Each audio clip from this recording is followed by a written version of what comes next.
Say now in PSG team now, we are Madrid fan. We say Rameka say PSG favorite. Ombe we need the game, and then Rome winning. Yes. We say me support to Madrid. Yeah. But I know interest say your analysis I say side with your club. Oh, the weird. I say based on almost form. I know na Rame and currently we the best team in the world. PSG. Paris Saint-Germain. So she Madrid that coach afina waba. Yeah. Or to no mana.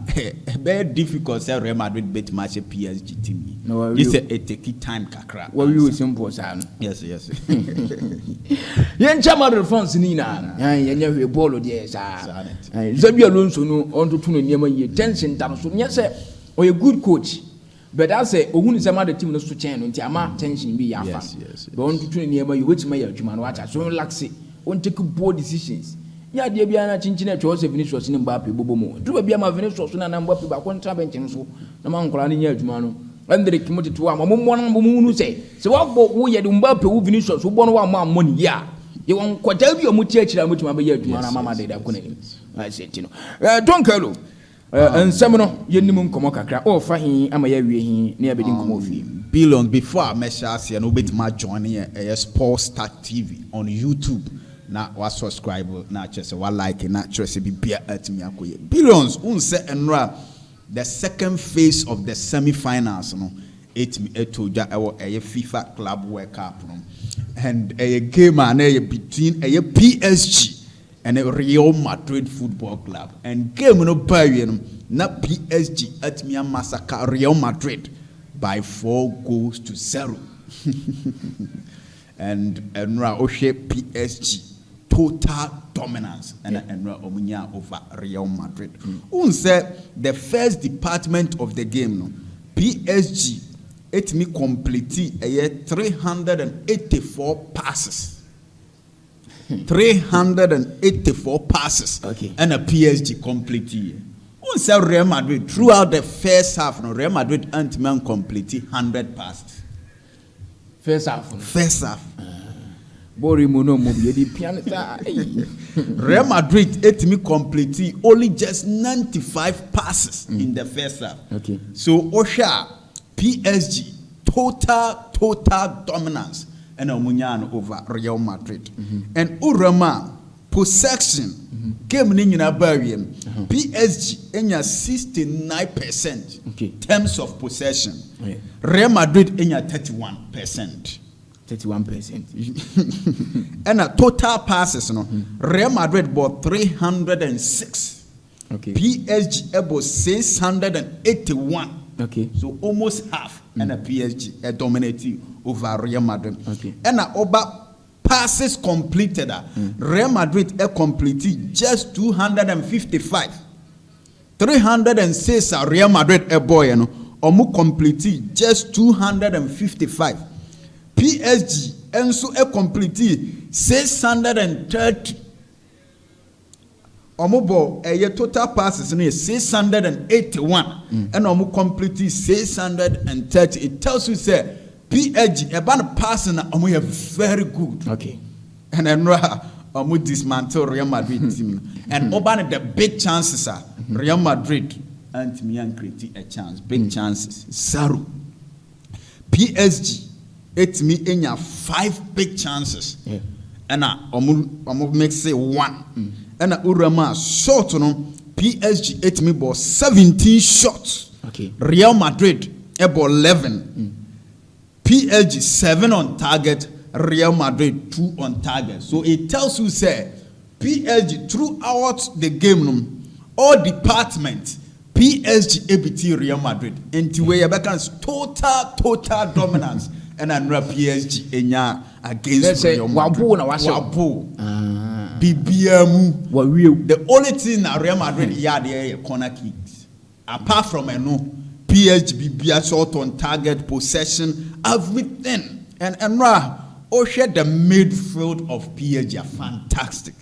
Tambiamaka, the best midfielder in the world now, Vitinha. Nice one. On the control, it dictates the game, the tempo of the game. On the better the opponent and I saw it. and Ocean Raw so bold man that thing Edma Real Madrid players no into Oshe Vitinha dia Tambia Meka unse aka just unse final ya omokui so to me we this season what imagine 7 trophies already what just 6 trophies so to me we we what imagine 7 trophies so it tells you said this season the performance on matcha me who made food the beer or your best this season a chain a branch your friend Vitinha and then Russell a Fabian Rius so performance and extraordinary no wonder say at the end of the game Billions on it me a superior man of the match award unse onya 2 goals for a team your friend PSG none performance so you super in the game and Dembele as usual and media this season no player in this world and the performance that's why any change Dembele yes this season Ballon d'Or on dear yamfa mana ya wiem o debi ashrafo say ashrafo bobo pa but say position now obon say we defender no every man the opportunity musa be bias bi man who say football na dey bias game and the fact there be enye bias only the entire bias Billions defenders heading so be win Ballon d'Or goalkeepers heading so be win Ballon d'Or that is why a bias game say oh yeah attacker easy because of your numbers goals out be share assist out be banti ye kan obehu goals involvement and as omugina so pa to aba into the moment oya forward in there so opeja performance ma likely say Ballon d'Or obeji but as a midfielder defender goalkeeper no just say oya something extraordinary player biantimi anye bi and I obey them ubetimi age enti Hakimi ohwe ne performance this is na top but as to so obey Ballon d'Or one say first three first three likely on me first three edin say obetimi abam and me I feel say Dembele and a budget the Ballon d'Or on it say between Lamine Yamal and Dembele but okay Dembele but we are the PSG team in a drone there obetimi age and so we need the Club World Cup na Billions trust me obetimi age and Ocean performance this season what much 35 goals for PSG or the PSG at me winning French league no wasan the PSG eramu with the Champions League edge and coupe de France no so watima boa ama PSG age and to ohwe Dembele ne start bibia dia ahead of Lamine Yamal and ohwe in terms of achievement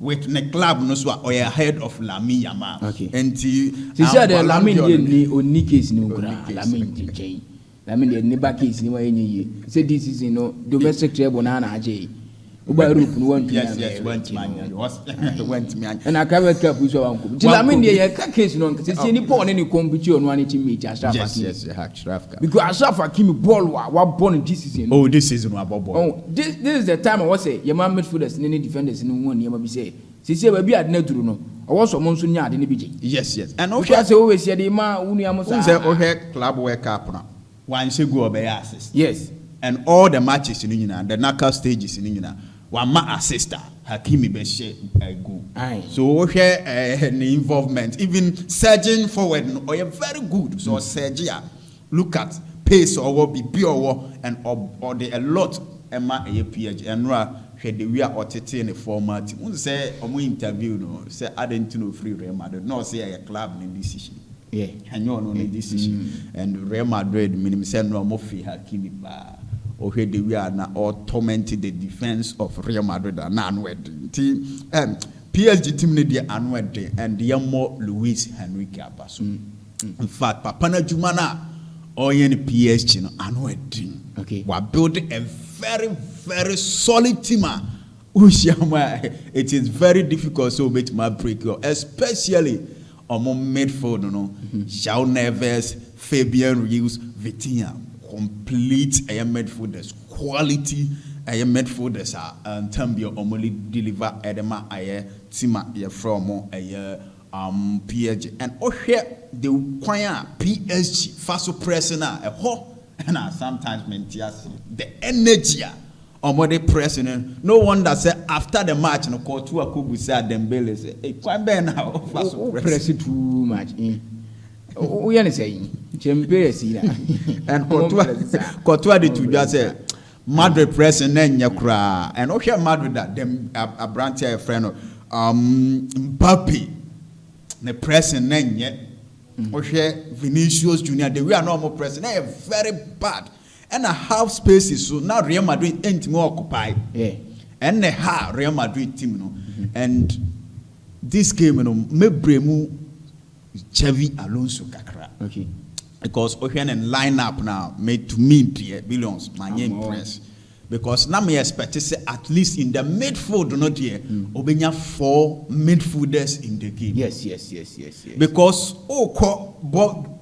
against the PSG and the midfielders they are very good the midfielders team press high so your numbers in your midfield so bet me a containing a PSG midfield but one yanisa obo Abranti a friend Orion Shuamani Jude Bellingham and other gule this 3 midfielders and ya don't bet my press PSG midfielders they can't and then ya dia a ban say young controlling the ball on bet my controlling Arsenal a PSG team enti Real Madrid and now say Carlo Ancelotti yes last season facing a lot of problems or lose a lot of matches say aya no dey Federico Valverde called the right back wrong tambia o yusu no hobia Madrid lose because Federico Valverde bia na hoden wo pie the midfield but all the code the two the right back on the performance no and share the answer any enti me who say coach your friend Xavi Alonso so ne selection no baby amwa Real Madrid and say a bit take time and sana papa no atimi agele that is why Luis Enrique say papa your friend Xavi Alonso ehia pre-season na watima introduce the ideas the ideology to the team na players na atimi adapt Real Madrid against PSG na minimum system na coach na to players na atimi adapt private cup we dey mu Enrique team abo 3 games against 3 top clubs in Europe one conceded goal was 10 goals one conceded goal fantastic was Atletico Madrid was Bayern was Real Madrid 10 goals one conceding wow PSG Jumaro and me so on Barcelona team no subeshi ani ya hwe hawa next is here one na o twen yes was obia or your teams are was Man City was Liverpool was Arsenal was Inter Milan was Atletico Madrid was Bayern was Real Madrid into big clubs na Europe ni na billions was with the exception of Barca and in former Barca last season no enti mehwe se nka this Champions League ye betimanya Barca and PSG ni ya hwe almost performance enti ya mo Luis Enrique for a strong team what me team fancy na billions nice one mama now say Don Carlo Ancelotti e won sema also what me eje aba for Madrid lineup no to suma me na me ade because Xabi Alonso won am Xabi Alonso won am kakra se hwe wo koshia Vitinha akwa koshia Joao Neves Asia Fabian Ruiz our midfield now about 2 midfielders Bellingham Shuamani how are they going to stop them Maybe who starting line who say about me who starting line I say oh Madrid I think I was say uni atutu your game more hard man now also accept to say game no about bono or underdog yes although or big name reach Paris Saint-Germain but or underdog or also make sure say coming to this game no on me yen ho hwehwe no mu bia ma yen hye no But I think say on one casano or you're not so means me a remade also I'm a son and fan face way. And who says this year I report a man say can say Uramu or Real Madrid Football Club. Say see a Vinicius or how this on your untouchable be. I see a bit me because amounts of on a year Mbappe link up playing a Real Madrid. So when you good offer be a one shot on bet me at home. What is this idea of young from Mbappe make a Vinicius on buy? One say Madrid the team or pay player beer. One say Mbappe the Madrid are follow nature. Until now Florentino Perez and the I not doing say Mbappe the or Betono. That is the issue of Real Madrid. Yeah. One say do be until Real Madrid be young Galacticos. No to me find you. Yeah. In say player no banner or banny keke. I say o suited to the system of the coach. Coach ni system na all born. Player ni suited and in suitino. What pam Ancelotti say on to me use this Galacticos ama when to me our coach trophless. I got for Xabi Alonso at 4 against Paris Saint-Germain. Paris Saint-Germain or no European football can call but what you 4? And yes, the player and was some maybe the quality in the album no. As to say omit man fitted to the system of the coach, you know, any problem. And Real Madrid so one thing financially so honor almost so aspect and also do well very well. Unse Mbappe come in also financially eka say a bit my boa club. Unse fan fan base now. As a fan base, majority of them they have results on the field. Yes. And club on Sunday, your club the my fans. Yes. Say club will be when I can say, me na media. To say club to young apostles are on here the fancy. No pena. Those clubs, you know, I am a Niger incident because you know, and no crowd go when China when chief for the Omo Jim. Can you say I won't say club no be here and balloon is but so your club now the mass supporters now and my club need join and also my club need team. So Madrid is for Madrid clubs supporters, you know. And on the more penny a resource. Yes, resource. Fine.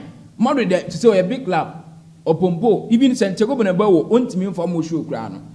Every day biano $1 million for mobile. Yes. Every day. Yes. The emergency every day when $1 million from Santiago Bernabeu. A physical getting kitty send film banner the day to players who must you to quit and then Paris Saint-Germain to CIA. Do person cham say only Mbappe and Tojes Wana.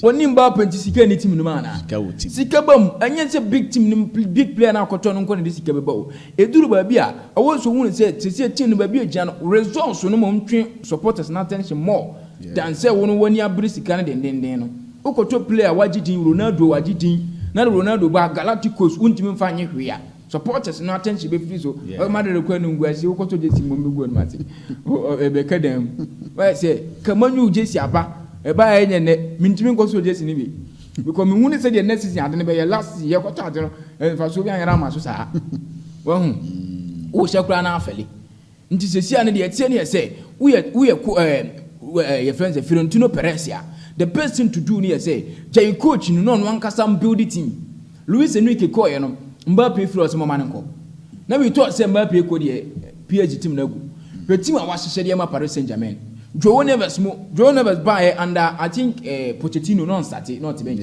but under Luis Enrique or started the Fabian Ruiz move team and mark ko mo ma where Zare Emery na no or started under Pochettino no and no or sit na bench na so na Joe never see munya adwuma mfimfino because won tin no munya adwuma yes Bakola to bench this Bakola not started under Pochettino no start what was a team strong team young players na wakọ mabom Dembele from Barcelona, Victor Kvaratskhelia from Napoli, not Goncalo Ramos from Benfica. Wakikom desire duo young boy. Wakako fan from Rene Mohababi.